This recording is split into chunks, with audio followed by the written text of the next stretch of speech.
Bang, sebenarnya Indonesia tuh bisa nggak sih bang bikin search engine sendiri?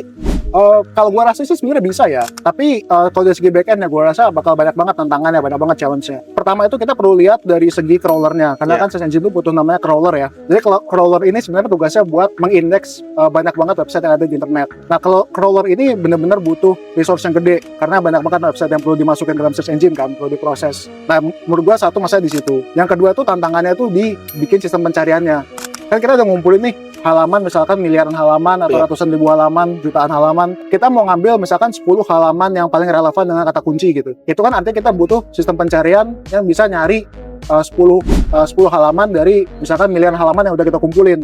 Kita bikin crawler yang efisien sama bikin search engine sistem pencarian yang efisien. Masalah di dua itu. Nah, kalau misalkan gua bandingin sama negara-negara lain, dan misalkan kayak Cina punya Baidu, kemudian Rusia punya Yandex. Kalau Amerika kan kita tahu punya Google, Yahoo, Bing, segala macam kan. Kalau kita bandingin sama negara-negara lain, gua rasa Indonesia itu kayaknya bisa mulai di search engine, tapi mungkin mulainya tuh nggak langsung horizontal kayak negara-negara lain. Jadi kita mulai dari spesifik dulu. Misalnya kita bikin search engine yang kecil khusus buat konteks budaya Indonesia, atau misalkan search engine yang khusus mengindeks website-website dengan domain Indonesia.id gitu. Jadi mungkin kalau kita budgetnya terbatas atau misalkan banyak tantangan yang berat belum bisa kita solve, gua rasa kalau kita mau mulai kayaknya kita bisa mulai secara vertikal dulu, jadi mulai yang spesifik dulu kecil, nanti lama-lama kita gedein. Gua rasa gitu sih sebenarnya jawabannya.